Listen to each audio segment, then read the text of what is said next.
Hello everyone, स्वागत है आपका हमारे online learning platform target Gurukul पर, जहां हम one of the most important question की सीरीज अपने टारगेट गुरुकुल ऐप पे चला रहे हैं। और उसी का ये जो है नेक्स्ट लेक्चर है, जिसमें हम कॉन्स्टिट्यूशनल लॉ फर्स्ट के one of the most important question में ऑलरेडी 2 से 3 लेक्चर अपलोड हो चुकी हैं हमारे ऐप पे।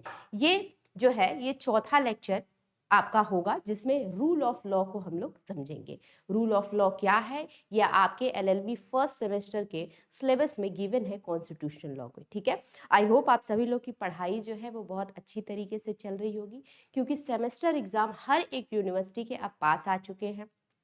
दिसंबर में मोस्ट प्रोबेबली फर्स्ट सेमेस्टर का एग्ज़ाम जो है वो स्टार्ट हो जाएगा।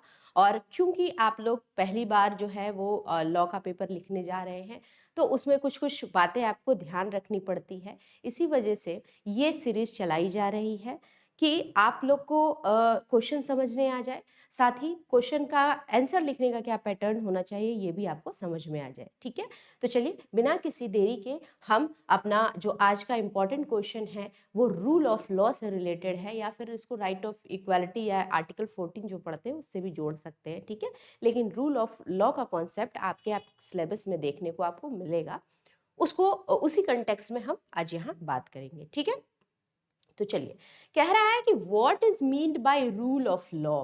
ठीक, कानून के शासन से क्या तात्पर्य है। भारतीय संविधान में कानून के समक्ष समानता, मतलब इक्वालिटी बिफोर लॉ। ठीक, in the Indian constitution and distinguish it from the equal protection of law. देखिए हिंदी में देखिए कि कानून के शासन से क्या आप समझते हैं। कानून का शासन यानी रूल ऑफ लॉ से आप क्या समझते हैं। ओके, ये क्वेश्चन का पहला पार्ट था। दूसरा पार्ट क्या है कि भारतीय संविधान के कानून के समक्ष के सिद्धांत पर चर्चा करें और इसे कानून के समान संरक्षण से अलग करें। अब देखिए, जब आप आर्टिकल 14 पढ़ेंगे तो उसमें 2 कॉन्सेप्ट निकल के आता है इक्वालिटी का। एक इक्वालिटी बिफोर लॉ और एक इक्वल प्रोटेक्शन ऑफ लॉ। ये क्या है ये फर्दर डिटेल में मैं डिस्कस करूंगी, लेकिन ये 2 कॉन्सेप्ट निकल के आते हैं और इन 2 कॉन्सेप्ट में जो है वो डिफरेंस पूछ रहा है। ये क्वेश्चन का दूसरा पार्ट है।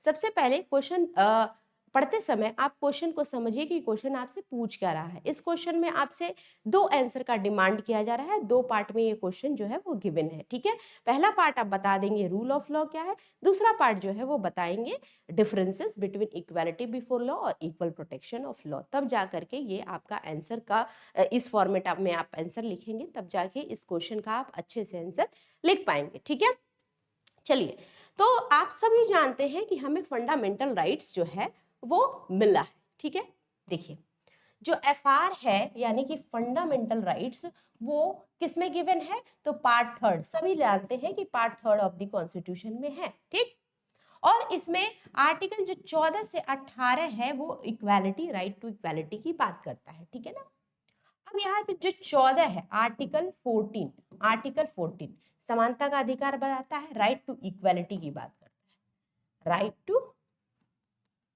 इक्वालिटी की बात करता है। ठीक है, ये राइट टू जो इक्वालिटी है, ये इसमें 2 कॉन्सेप्ट और निकल के आते हैं, मतलब समानता का अधिकार, हिंदी वाले समानता का अधिकार। ठीक, अब इसमें भी 2 कॉन्सेप्ट निकल के आए। पहला क्या है, equal protection of law, equal protection of law. ठीक है, और दूसरा क्या है, equality before law, equality before law. ये 2 कॉन्सेप्ट है बिफोर लॉ। ये जो कॉन्सेप्ट है इक्वल प्रोटेक्शन ऑफ लॉ, ठीक है ना, ये जो है ये यूएसए की कॉन्स्टिट्यूशन से जो है वो लिया गया है।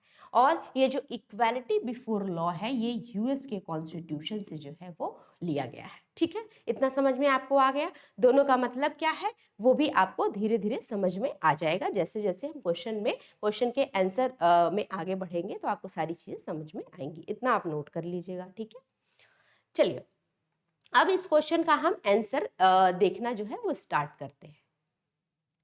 क्या कह रहा है, आंसर इसका क्या है? Concept of rule of law, यानी कि कानून के शासन की जो अवधारणा है वो किसने दी थी? तो the concept of rule of law was law as propounded by A V Dicey. अगर कोई पूछे कि रूल ऑफ लॉ का कॉन्सेप्ट किसने दिया था, तो एवी डाइसी जी ने दिया था। इज दैट एवरी मैन, और इसका मतलब क्या है? Is that every man subject to the law and ordinary court and none is above the law. और इस रूल ऑफ लॉ का मतलब एविडाइसी ने बताया कि कानून के जो कानून का जो शासन है वो सबके ऊपर समान है, ठीक है ना। एवरी मैन, कोई भी व्यक्ति हो, इस सब्जेक्ट वो किसके अंतर्गत आता है? लॉ के अंतर्गत आता है, ठीक है। और कोई जो लॉ या कानून से कोई भी ऊपर नहीं है, यही रूल ऑफ लॉ का मतलब बताया एविडाइसी ने, और ये कॉन्सेप्ट भी एविडाइसी ने दिया। अब यहाँ पे देखिए क्या कह रहा है कि every official from the prime minister down to constable is under the same responsibility for every act done without legal justification as any other citizen. He mention 3 meanings of rule of law. अब इसमें बोला गया कि चाहे कोई भी हो, प्रधानमंत्री से लेकर के कांस्टेबल तक कोई भी व्यक्ति हो, रिक्शा चलाने वाला कोई भी व्यक्ति हो, वो क्या कह रहा है? प्रत्येक अधिकारियों को कानून औचित्य के बिना किए गए प्रत्येक कार्य के लिए किसी भी नागरिक के ही समान जिम्मेदार ठहराएगा। उन्होंने कानून के शासन के 3 अर्थ बताए, ठीक। इन्होंने बोला कोई भी व्यक्ति हो, चाहे वो whether it is prime minister और इट इज कांस्टेबल, अगर वो कानून के दायरे में रह के काम कर रहेंगे, जस्टिफिकेशन दे पाएंगे, तब तो उनकी बातों को समझा जाएगा। लेकिन अगर वो कोई ऐसा काम कर रहे हैं जिसका जस्टिफिकेशन वो कानून के अकॉर्डिंग नहीं दे पा रहे हैं, तो उनको भी उसी सेम कानून से जो है वो गवर्न करा जाएगा, जो लैंड ऑफ द लॉ होगा, जो सबके लिए बराबर होगा। कोई स्पेशल उनके लिए लॉ अलग से नहीं आएगा, वो लॉ के अधीन आएंगे, ना कि लॉ उनके, कानून उनके अधीन आएगा, ठीक है। समझ में आ गई बात? अब 3 अर्थ बताए हैं किसने? एविडाइसी जी ने। उन्होंने मतलब एविडाइसी जी ने शासन यानी विधि के शासन को या कानून के शासन के 3 अर्थों का उल्लेख किया। 3 अर्थ हो सकते हैं इसके। कैसे? पहला जो अर्थ है वो है क्या? सुपरमेसी ऑफ लॉ और एब्सेंस ऑफ आर्बिट्रेरी पावर। दूसरा है इक्वालिटी बिफोर लॉ, और तीसरा है constitution is outcome of ordinary law of the land. ठीक, कह रहा है कि एविडाइसी ने 3 तरीकों से 3 अर्थ बता करके रूल ऑफ लॉ को समझाया था। पहला तो रूल ऑफ लॉ में क्या होता है? सुपरमेसी ऑफ लॉ होता है, मतलब लॉ ही सबसे, कानून ही सबसे सर्वोच्च है। ओके, ये हो गया, कानून की सर्वोच्चता, किसी की मनमानी नहीं चलेगी। दूसरा है क्या कह रहा है? कानून के समक्ष समानता, मतलब कानून के सामने सब बराबर है, चाहे वो कितना भी अमीर व्यक्ति क्यों ना हो, कितना भी गरीब व्यक्ति क्यों ना हो। ठीक है, next, constitution is outcome of, हाँ, संविधान देश का सामान्य कानून का परिणाम है। ठीक है, संविधान कैसे आया? तो देश को चलाने के लिए जो संविधान बन रहा है उसी का परिणाम है ना संविधान। ठीक है, तो संविधान ही जो है वही प्रीडोमिनेट करेगा, वही जो है पूर्ण सर्वोपरि वही रहेगा, सब पे लागू वही होगा। प्रीडोमिनेंस किसकी रहेगी? तो संविधान की रहेगी। ठीक, चलिए, अब सुपरमेसी ऑफ लॉ का मतलब क्या है ये मैंने आपको बता दिया, एक बार रीड करेंगे तो अच्छे से आपको समझ में आ जाएगा। ठीक है, ऑलरेडी एक्सप्लेन मैंने कर दिया है। ठीक है, अब यहां पे देखिए, यहां से देखिए, द रूल ऑफ लॉ, ये इंपॉर्टेंट है। The rule of law has thus a wider application in India than England। मतलब हालांकि ये एविडाइसी जी के द्वारा दिया गया था, इंग्लैंड में इतना ये वाइडर कंटेक्स्ट में नहीं फॉलो करा जाता है, लेकिन इंडिया में रूल ऑफ लॉ जो है वो बड़े वाइडर कंटेक्स्ट में जो है वो अप्लाई किया जाता है या फॉलो किया जाता है। ठीक, अब कह रहा है कि the rule of law is used in contradiction of rule of man.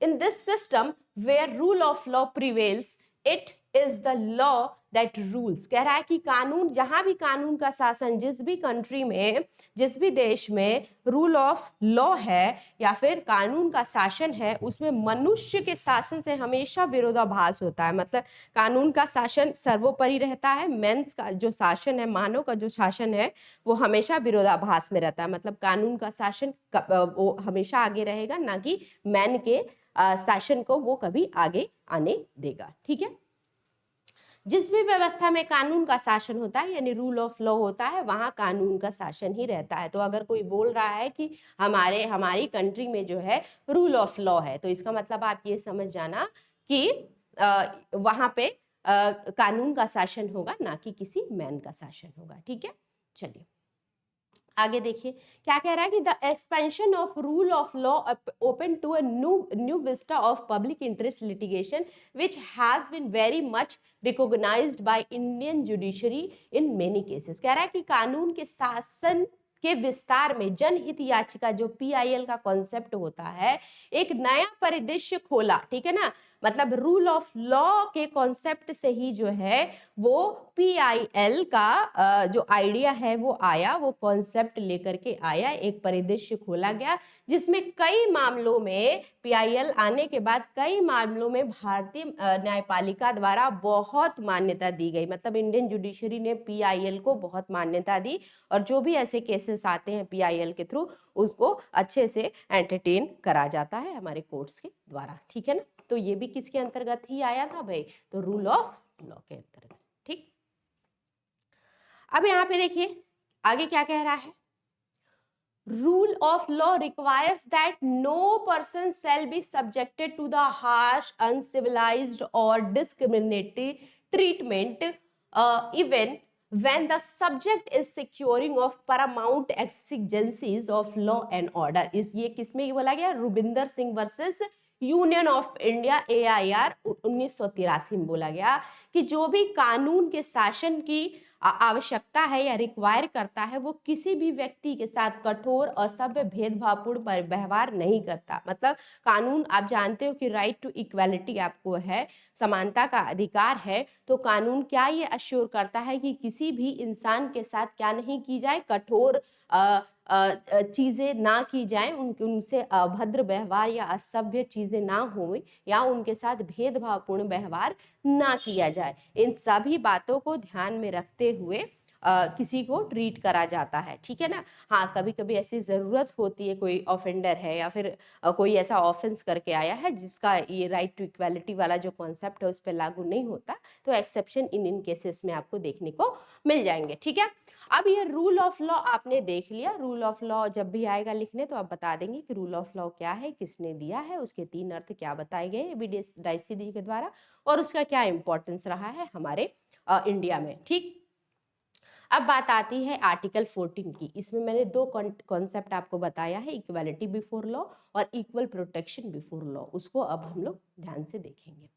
The preamble declares that constitution that the object of the constitution which is secure to all citizen equality of status and opportunity। देखिए जब आप preamble पढ़ेंगे, जो मैंने class शायद कल record करी है, जो ऐप पे पढ़ा हुआ है, उसमें मैंने प्रीएम्बल को बड़े अच्छे से जो है पढ़ाया था। उसमें जो प्रीएम्बल में शब्द दिया गया है equality, equality of status and opportunity. ठीक, ये क्या बताता है, ये कॉन्स्टिट्यूशन का उद्देश्य बताता है कि ये सभी अपने नागरिक को क्या देगा, अपॉर्चुनिटी देगा, इक्वल अपॉर्चुनिटी देगा स्टेटस को मेंटेन करने का, और इक्वालिटी भी लाएगा।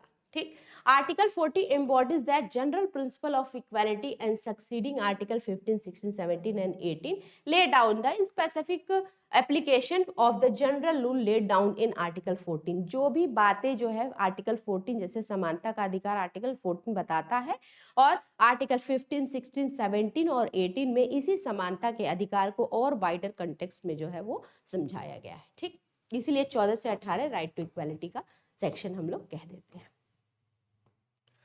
Article 14 of the Constitution says that state shall not deny any person equality before the law or equal protection of law with in the territory of India. बहुत important ये article 14 बात बोलता है कि राज्य भारत के क्षेत्र के भीतर, भारत राज्य के भीतर किसी भी व्यक्ति को कानून के समक्ष समानता या कानूनों के समान संरक्षण से वंचित नहीं कर सकता। ठीक है, कॉन्स्टिट्यूशन में सीधी सीधी बात ये कही गई है कि जो भी गवर्नमेंट है, ठीक, वो क्या नहीं कर सकती, किसी के साथ भेदभाव नहीं कर सकती, इक्वल ट्रीटमेंट एश्योर करेगी और इक्वलिटी बिफोर लॉ प्रोवाइड करवाएगी। ठीक है ना, with in the territory of India, Bharat के जो क्षेत्र है उसके अंतर्गत। अब यहाँ पे जो आर्टिकल 14 है, ये जानना बहुत जरूरी है। ये एक मिनट रुक जाइए। हाँ, आर्टिकल 14 जो है ये अप्लाई होता है, लागू होता है सिटीजन पे भी, इंडिया के भी सिटीजन पे और नॉन सिटीजन पे, और natural as well as legal person. जब आप पर्सन पढ़ेंगे, कंपनी लॉ में आप पर्सन पढ़ेंगे, तो कंपनी में एक होता है लीगल पर्सन, ठीक है, और एक होता है नेचुरल पर्सन। तो लीगल पर्सन में कंपनी या फिर ऐसा कोई ये संस्था वगैरह, ये सारी चीजें, कॉर्पोरेट पर्सनालिटी, ये सारी चीजें आती हैं। ठीक है, तो एक होता है लीगल पर्सन और एक होता है नेचुरल पर्सन। हम लोग legal person as well as natural person दोनों है, लेकिन जो कंपनी है वो क्या है, तो लीगल पर्सन है। तो ये जो आर्टिकल 14 है ना, ये कि किसी भी तरह का कोई भी पर्सन हो, चाहे लीगल हो चाहे नेचुरल हो, चाहे वो सिटीजन यहाँ का हो चाहे नॉन सिटीजन हो, वो सब में समानता दिलाने का बात करती है या देने का बात करती है हमारे संविधान। अब आर्टिकल 14 जो है इनकॉर्पोरेट्स टू लीगल कॉन्सेप्ट। मैंने बताया ही कि दो लीगल कॉन्सेप्ट के साथ ये जाता है, एक होता है इक्वालिटी बिफोर लॉ और एक होता है इक्वल प्रोटेक्शन ऑफ लॉ, मतलब कानून के समक्ष समानता और कानून का समान संरक्षण। और ये जैसा कि मैंने बताया कि ये कहाँ से आया था, ये यूएस के कॉन्स्टिट्यूशन से और ये यूएस से। ठीक, अब दोनों में फर्क क्या है पहले ये समझ लीजिए यहीं पे, उसके बाद आपको चीजें आसानी से समझ में आएंगी। जैसे इक्वालिटी बिफोर लॉ, अब ये ऐसे समझिए, एक एग्जाम्पल ही है। मान लीजिए कि आप जो है वो चाट खा रहे हो, ठीक है, चाट खा रहे हो और एक रिक्शा वाला भी चाट खा रहा है और साथ में कोई बहुत बिजनेसमैन जो है, बहुत बड़ा टाइकून जो है, बिजनेस टाइकून, वो भी चाट खा रहा है और एक रिक्शे वाला भी चाट खा रहा है, ठीक है, किसी ठेले पे या किसी आउटलेट पे। और वो चाट का कीमत क्या है, या फिर वो जो चाट खाएगा उसको इतना पेमेंट करना पड़ेगा, ये सबके लिए बराबर है। तो चाहे वो बहुत अमीर व्यक्ति हो चाहे वो गरीब से गरीब व्यक्ति है, दोनों के साथ क्या है, समानता दिखाई जा रही है और दोनों से समान पैसे लिए जा रहे हैं। ठीक है, मान लो 50 रुपया उससे लिया गया तो 50 रुपया उस गरीब व्यक्ति से भी लिया गया। तो यहाँ अगर लॉ इम्प्लाई करवाने की बात होगी, अप्लाई करवाने की बात होगी, तो ये इक्वालिटी बिफोर लॉ तो है ही। अब मान लो कि अब उस अमीर व्यक्ति से जो है लिया जा रहा है 100 रुपए और कोई गरीब व्यक्ति है उससे लिया जा रहा है 20 रुपए, ठीक है, तो वहां पे वो दिक्कत हो सकती है कि मुझे भी समानता का अधिकार चाहिए, उसको 20 रुपए हमको 100 रुपए क्यों, ठीक है। या फिर कोई गरीब व्यक्ति है उससे भी 50 रुपये लिया जा रहा है और उसके सामने बहुत जो बिजनेस टाइकून है उससे भी 50 रुपये लिया जा रहा है, तो वो गरीब व्यक्ति जो है ये नहीं कह सकता कि ये इक्वालिटी बिफोर लॉ नहीं है या फिर हमसे थोड़ा कम पैसा लो। ठीक है, दोनों ने चाट खाया, दोनों ने 50-50 रुपया दिया, वहां क्या दिख रही है आपको, दोनों में समानता दिख रही है। ठीक है, चाहे कोई अमीर है चाहे कोई गरीब है, चाहे कोई कितना बड़ा आदमी है चाहे कितना स्टेटस में कह लें या फिर पैसे के फाइनेंशियल मैटर में कितना छोटा आदमी है, वो सबके लिए बराबर है। ठीक है, तो ये क्या है, इक्वालिटी बिफोर लॉ। अब किसी भी स्टेटस पे हो, जो भी आपका स्टेटस है उससे मैटर नहीं करता, आप कानून के सामने क्या हो, बराबर हो। मेरा एग्जाम्पल देने का मतलब सिर्फ यही था। फिर अब यहाँ पे है इक्वल प्रोटेक्शन ऑफ लॉ। यहाँ पे क्या होता है कि जो जैसा है उसके साथ वैसी ट्रीटमेंट की जाती है। ठीक है ना, तो जैसे लोग हैं, मान लीजिए कि अगर टैक्स सिस्टम की हम बात कर ले एग्जाम्पल, तो टैक्स का स्लैब है ना, स्लैब है जैसे कि 5 लाख का, 10 लाख का, 20 लाख का, 30 लाख का, तो 10%, 5%, कुछ लोग को एग्जेम्पशन भी है। तो ये क्या है, अगर हम मान लो कोई बहुत बड़ा बिजनेस टाइकून है, उसके 30% उस पे जो है टैक्स लगाया जा रहा है, और कोई 2 लाख कमा रहा है या 3 लाख, वो एग्जेम्प्टेड है, उसको छूट है, वो टैक्स नहीं भर रहा है, तो क्या वो बिजनेस टाइकून कोई भी पर्सन है वो केस कर सकता है कि मेरे साथ जो है यहाँ इस देश में समानता नहीं हो रही है? ठीक है, अगर ऐसे केस होने लगे तो बहुत हो जाएंगे भाई, बहुत रिट पड़ने लगेंगे सुप्रीम कोर्ट, हाई कोर्ट में। तो ये क्या है, ये किस कॉन्सेप्ट पे चल रहा है? इक्वल प्रोटेक्शन ऑफ लॉ, मतलब कानून सबके लिए है, लेकिन कानून क्या कर रहा है? प्रोटेक्ट कर रहा है, जो जैसा है उसके साथ वैसा व्यवहार कर रहा है। ठीक है ना? तो ये कौन सा कॉन्सेप्ट आपको दिखने को मिलेगा यहाँ पे? Equal protection of law. ठीक है, समझ में आई बात? अब इक्वालिटी बिफोर लॉ में यहाँ क्रिमिनल लॉ है, कोई भी अगर मर्डर करेगा तो उसको वही सजा मिलेगा, चाहे कोई बहुत बड़ा अमीर आदमी रहे, चाहे कोई भी कुछ भी रहे, मर्डर करेगा उतना ही सजा लिखेगा जितना बीएनएस में जितना प्रोविजन दिया है। ठीक है, और अगर कोई गरीब व्यक्ति है, रिक्शे वाला है, या फिर कोई भी ऐसा व्यक्ति है जो कोई कुछ काम भी नहीं करता, वो भी मर्डर किया, तो उसको भी क्या है? सेम सजा है। तो यहाँ क्या देखने को मिलेगा? Equality before law. तो ऑलमोस्ट ऑल क्रिमिनल लॉज में जो है ना, वो हमको इक्वालिटी बिफोर लॉ जो है वो देखने को मिल जाता है। लेकिन जहाँ वेलफेयर स्टेट वगैरह की ऐसी बात होती है, वहां पे इक्वल प्रोटेक्शन ऑफ लॉ आपको देखने को मिलेगा। ठीक है ना? तो ये दो कॉन्सेप्ट आपको आई होप समझ में आया होगा। अब वही चीज जो है आपको डिटेल में यहां दिख जाएगी। चलिए एक मिनट। क्या कह रहा है भाई? हिंदी में देख लेते हैं। कानून के समक्ष समानता। कानून के समक्ष समानता देश के सामान्य नागरिक के प्रति सभी वर्गों की समान अधीनता को दर्शाता है। मतलब equality before law connotes equal subjection to all classes of the ordinary law of the land. मतलब जो भी कानून है, ठीक है, इस देश का, ठीक है, वो सबको समान लेके चलता है, इक्वालिटी इंश्योर कराता है। ये नहीं है कि अच्छा वो ज्यादा कमाता है तो उससे ज्यादा पैसा लेंगे, या फिर वो कम कमाता है तो उससे कम, सबके लिए इक्वल है। ठीक है, चाहे आप कुछ भी रहो, आपके लिए सब समान है। ठीक है, ऐसा भी नहीं है कि जो बहुत संभ्रांत लोग हैं उनको पनिशमेंट नहीं मिलेगा, उनको छूट है, अमीर लोगों को छूट है, और बाकी लोग को जो है जो नॉर्मल मिडिल क्लास या लोअर मिडिल क्लास है, उनको क्या है, उनको पनिशमेंट ज्यादा दिया जाएगा। ठीक है, अगर क्रिमिनल लॉज की बात करें तो ऐसा कुछ नहीं है। इक्वालिटी बिफोर लॉ जो है वो क्या करता है? सबको एक लाइन में खड़ा करके जो इक्वालिटी है वो लागू करवाता है। कोई इसके आगे कोई इसके पीछे नहीं है, सब एक लाइन में खड़े हैं। ठीक है, सबको इक्वली ट्रीट करा जाएगा। अब यहाँ पे देखिए क्या कह रहा है भाई, कि उच्च पद से लेकर के निम्न पद तक, चाहे कोई कितना भी बड़ा ऑफिशियल हो और चाहे कितना भी कोई नीचे पद पे हो, निम्न पद पे हो, का प्रत्येक अधिकारी वैध औचित्य के बिना किए गए प्रत्येक कार्य के लिए किसी भी सामान्य नागरिक के समान ही जिम्मेदार है। अब मान लो कि कोई गवर्नमेंट जो है वो, एक मिनट, हाँ, तो ये अब देखिए सब समान, चाहे कोई भी ऑफिसर हो, ठीक है, कितने भी उच्च पद का हो, अगर उसको जितनी भी अथॉरिटी दी गई है, जितनी भी वो काम लीगली बाउंड है करने के लिए, जितने भी उसको पावर प्रिविलेज दिया गया है, उस पद पे रहते हुए वो इतना ही इंजॉय करेगा जिसको जस्टिफाई कर पाए वो, तब तो उसको छूट मिल जाएगी। लेकिन अगर वो अपने पावर प्रिविलेज या अपने एक्शन को जस्टिफाई नहीं कर पा रहा है, या फिर अपने प्रिविलेज से या पावर से अधिक काम कर रहा है, तो उसको भी सेम तरह ट्रीट किया जाएगा जैसा जो आम लोग हैं उनके साथ ट्रीट किया जाता है। तो राइट टू इक्वालिटी का कॉन्सेप्ट ये कह रहा है, मतलब इक्वालिटी बिफोर लॉ का।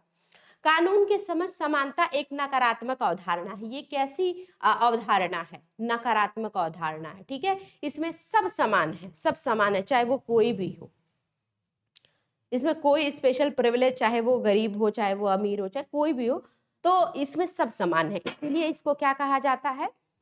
निगेटिव कंसेप्ट में इसकी बात करी जाती है। वहीं हम जब इक्वल प्रोटेक्शन ऑफ लॉ पढ़ेंगे तो वो पॉजिटिव जो है, पॉजिटिव कॉन्सेप्ट है, यानी कि सकारात्मक अवधारणा वो है। ठीक, अब ये क्या कह रहा है? यह घोषणा करता है कि कानून के समक्ष हर कोई समान है, कोई भी विशेष उपचार का दावा नहीं कर सकता और सभी वर्ग समान रूप से देश के सामान्य कानून के अधीन है। ये बात आप समझ गए।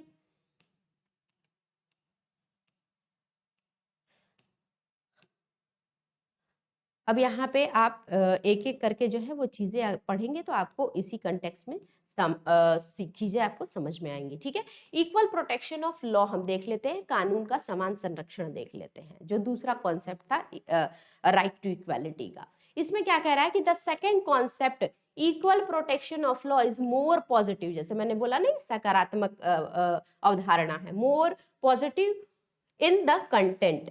This concept is borrowed from 14th amendment of the American Constitution. मैंने बोला ना यूएसए से, तो अमेरिकन कॉन्स्टिट्यूशन के 14th मतलब अमेरिका में कॉन्स्टिट्यूशन, अमेरिकन कॉन्स्टिट्यूशन के 14th अमेंडमेंट से ये चीज जो है वो लिया गया है। It means subjection to equal law applying to all person in the same circumstances, मतलब जैसी जिसकी परिस्थिति है उसी अनुसार उसकी समानता देखी जाती है। All persons similarly circumstanced shall be treated similarly both in privileges conferred and liability imposed. Equal laws should be applied in all the same condition. This is a simple meaning of this doctrine. इस doctrine का क्या मतलब है कि जो जैसी परिस्थिति में है, ठीक है, जो जैसी परिस्थिति में है, अगर सेम परिस्थिति वाले पर्सन हैं तो उनके साथ सेम व्यवहार करो। लेकिन अगर कोई व्यक्ति का परिस्थिति अलग है और दूसरे व्यक्ति का परिस्थिति अलग है तो इन दोनों का ट्रीट करने का जो तरीका है इक्वालिटी बिफोर लॉ का, वो अलग अलग हो जाएगा। जैसा कि मैंने बात किया कि वो टैक्स वाली मैंने बात कही, ठीक है। अब सरकमस्टांसेस कैसा है, आम लोग या फिर मिडिल क्लास लोग या लोअर मिडिल क्लास लोग का उतना इनकम नहीं है, 5 लाख से कम है, 3 लाख से कम है, वो टैक्स देने में सक्षम नहीं है, तो क्या हम उनके ऊपर टैक्स लगा देंगे 30%? इक्वालिटी यहाँ इंश्योर कराएंगे। और वो व्यक्ति जो करोड़ों अरबों कमा रहा है वो तो 30% आराम से दे सकता है, ठीक है। तो उसकी बराबरी, उसके सर्कमस्टांसेस अलग हैं, उसकी परिस्थितियां अलग हैं और आम लोग की परिस्थितियां अलग हैं, तो दोनों को समान पढ़ने में हम लोग तौल, समान तराजू में हम लोग तौल नहीं कर सकते, ठीक है। तो ये कॉन्सेप्ट इसीलिए पॉजिटिव कॉन्सेप्ट समझा जाता है क्योंकि इसमें इक्वालिटी देने से पहले चीजों को, परिस्थितियों को देखा जाता है, समझा जाता है, फिर इक्वालिटी दी जाती है, ठीक है ना। इक्वालिटी अमॉन्ग्स इक्वल्स, मतलब जो इक्वल है उसमें ही इक्वालिटी देता है, ऐसा नहीं कि अनइक्वल है और उसमें इक्वालिटी दे रहा है, ठीक है। चलिए, तो ये भी कॉन्सेप्ट आपको समझ में आ गया। अब इसमें केस है, आप लोग केस एक देख लीजिएगा, एक एक केस दोनों में देख लीजिएगा, समझ में आ जाएगा। और ये जो कंटेंट है आपको टारगेट गुरुकुल के ही ऐप पे मिल जाएगा। अब क्या है, exception of equality before law, मतलब कानून के समक्ष समानता का कुछ अपवाद होता है। जैसे मैंने बताया ना कि कोई भी चीज आप पढ़ेंगे उसमें अपवाद आपको देखने को मिलेगा, तो राइट टू इक्वालिटी का भी अपना अपवाद है। The Indian Constitution allows that following exception to the rule of public interest. क्या कह रहा है, भारतीय संविधान सार्वजनिक हित में नियम में निम्नलिखित अपवादों को अनुमति देता है। मतलब हमारा इंडियन कॉन्स्टिट्यूशन ये कहता है कि अगर कोई किसी चीज को करने से एक सार्वजनिक हित हो रहा है, यानी कि पब्लिक का फायदा हो रहा है, पब्लिक इंटरेस्ट में अगर कोई काम करना है जिसमें इक्वालिटी का अगर थोड़ा सा ऊपर नीचे भी हो रहा है कॉन्सेप्ट, तो उसको कर देना ठीक रहेगा। अब यहाँ देखिए क्या कह रहा है, द प्रेसिडेंट और गवर्नर, मतलब राष्ट्रपति या राज्य के राज्यपाल अपने कार्यकाल की शक्तियों और कर्तव्यों के प्रयोग और प्रदर्शन के लिए या इनके प्रयोग और प्रदर्शन के लिए उनके द्वारा किए गए या किए जाने वाले किसी भी कार्य के लिए किसी भी न्यायालय में जवाबदेह नहीं होंगे। शक्तियां और कर्तव्य, ठीक है। अब देखो, जब भी आप अभी आगे पढ़ोगे पार्लियामेंट्री प्रिविलेजेस, ठीक है ना, यानी संसदीय कानून विशेषाधिकार, तो जितने भी हमारे गवर्नर हैं, प्रेसिडेंट हैं और काउंसिल ऑफ मिनिस्टर हैं, एमपीज एमएलए हैं, इन सबको कुछ विशेषाधिकार दिए गए हैं। वो विशेषाधिकार जो है वो दिए गए हैं, तो तो विशेषाधिकार जब भी किसी को दिया जाता है तो वो आम नागरिक से थोड़ा सा अलग राइट रखता है, थोड़ा सा उसको अलग छूट मिल जाता है, ठीक, उनके उस पद पर रहते हुए। तो यहाँ तो आप देख रहे हैं कि राइट टू इक्वालिटी नहीं इंश्योर कराई जा रही है, तो ये एक्सेप्शन हुआ ना। तो यही चीज है कि बहुत सारे ऐसे पद हैं जिसमें प्रिविलेज दिए जाते हैं, छूट दिए जाते हैं आम नागरिक से या आम लोगों से, ये क्या होते हैं, अलग होते हैं ये लोग। तो यहाँ पे आपको क्या देखने को मिलता है, राइट टू इक्वालिटी का अपवाद देखने को मिलता है। बाकी जब आगे हम लोग पार्लियामेंट्री प्रिविलेज पढ़ेंगे तो उसमें सारी चीजें डिस्कस करेंगे, वहां आप इसको रिलेट कर पाएंगे। अब जैसे यहाँ पे जो भी प्रेसिडेंट हैं, गवर्नर हैं, इनके ऊपर कोई भी क्रिमिनल प्रोसीडिंग जो है वो नहीं चलाई जाएगी, यानी राष्ट्रपति या किसी राज्य के राज्यपाल के खिलाफ उनके कार्यकाल के दौरान, जब तक इनका कार्यकाल होता है उस कार्यकाल के दौरान किसी भी न्यायालय में कोई आपराधिक कार्रवाई जो है यानी जुडिशियल प्रोसीडिंग शुरू नहीं की जाएगी या जारी नहीं रखी जाएगी, ठीक है। तो ये क्या है, प्रिविलेज है ना, कोई आम आदमी करे तो उसके खिलाफ तो तुरंत ही कार्रवाई स्टार्ट हो जाती है, लेकिन इनके खिलाफ नहीं हो रही है। तो ये क्या है, राइट टू इक्वालिटी का एक्सेप्शन ही तो है। चलिए इसी तरह आगे देखते हैं। एक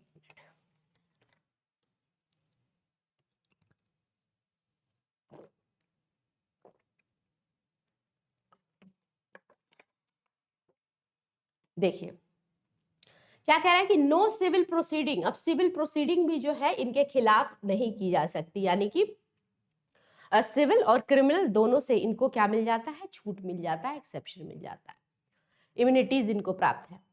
नेक्स्ट क्या कह रहा है कि foreign sovereign and ambassadors are also exempted from the jurisdiction of Indian courts, मतलब जो भी विदेशों के, आप जानते हैं ना, राजदूत होते हैं, एम्बेसडर होते हैं, या फिर फॉरेन के कोई भी सॉवरेन होते हैं जो यहाँ वर्क कर रहे होते हैं बाहर के, जैसे एम्बेसी बनती है, ठीक है, तो एम्बेसी में हर जगह के अलग अलग देशों के लोग जो है वो आकर के रहते हैं, ऑफिशियल्स यहाँ पे काम करते हैं।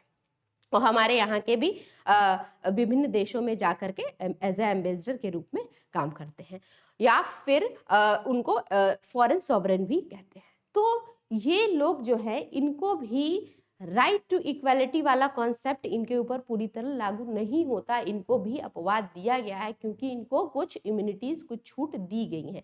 अगर ये कुछ करते हैं अपने कार्यकाल के दौरान तो इनको क्या मिलती है, इंडियन के जुरिसडिक्शन या इंडियन कोर्ट के जुरिसडिक्शन से इनको क्या मिलता है, छूट मिलता है, इनको इंडियन कोर्ट में उपस्थित होना नहीं पड़ता है। तो ये क्या है, राइट टू इक्वालिटी का कहीं ना कहीं थोड़ा देख रहे हैं आपके डिफरेंसेस यहाँ पे देखने आप में मिल रहे हैं। नेक्स्ट कह रहा है कि another exception is that article 14 is not retrospective in operation. अब रेट्रोस्पेक्टिव क्या कह रहा है, पूर्व भावी प्रभाव नहीं है। संविधान लागू होने के पहले की अवधि कार्यवाही संविधान लागू होने के बाद अनुच्छेद 14 नहीं हो सकती है। अब ये क्या बोला है, proceeding for a period prior to constitution can not be article 14 after the constitution come into force. कह रहा है कि ये जो आर्टिकल 14 है, जब से हमारा संविधान लागू हुआ 26 जनवरी 1950 या फिर पार्शली जो है वो 26 नवंबर 1949, जब से ये लागू हुआ है तब से, उसके बाद से जब ये राइट टू इक्वालिटी वाली जो चीजें आ रही हैं, जो केसेस निकल के आ रहे हैं, तभी से ये चीज लागू होगा। संविधान के लागू होने से पहले की अगर कोई ऐसे मामले आए होंगे समानता से रिलेटेड तो वो इसको एंटरटेन नहीं करेगा या उसके संविधान के अंतर्गत नहीं जाएंगी चीजें, ठीक है। तो ये भी क्या है, इसका एक अपवाद है। अब यहाँ पे देखिए, जब आर्टिकल 4, पहले अमेंडमेंट देख लीजिए। The 42nd amendment 1976 has put considerable restriction on article 14। देखो जो 42वां संविधान था जो 1976 में करा गया, इसने कुछ रेस्ट्रिक्शंस लगाए, ठीक है ना, कुछ प्रतिबंध लगा दिए, किस पे, आर्टिकल 14 पे। इनकॉर्पोरेटिंग अ न्यू आर्टिकल, कौन सा आर्टिकल लाके, आर्टिकल 31C ला करके 42वें संविधान संशोधन द्वारा आर्टिकल 14 पे कुछ प्रतिबंध, कुछ रेस्ट्रिक्शन लगा दिए गए। After this amendment the law made by state for implementing the provisions contained in clause B और क्लॉज सी ऑफ आर्टिकल 39, जब आप आर्टिकल 39 का क्लॉज बी और सी देखेंगे अपने बेयर एक्ट में तब आपको समझ में आएगा, shall not be deemed to have void void on the ground that it is inconsistent with or takes away a breach of the provision conferred by article 14 and 19। देखो भाई, जो आर्टिकल 39 का बी है और सी है, वो पहले क्या बोला जाता था, उसमें पहले क्या था कि कोई भी प्रोविजन ऐसा अगर होगा जो आर्टिकल 14 और आर्टिकल 19 को वॉयलेट करेगा, वो शून्य हो जाएगा, वो कानून शून्य हो जाएगा। लेकिन 42वें संविधान संशोधन में आकर के इसमें अमेंडमेंट किया गया और ये बोला गया कि अगर कोई भी स्टेट या राज्य या देश, ठीक है, इम्प्लीमेंट करता है कोई भी प्रोविजन और अगर ये इनकंसिस्टेंट है, ठीक है, किसके, आर्टिकल 14 और आर्टिकल 19 को, तो वो कानून जो है वॉइड नहीं घोषित कराया जाएगा। ठीक है, तो ये थोड़ा सा रेस्ट्रिक्शंस लगा दिया गया इसमें।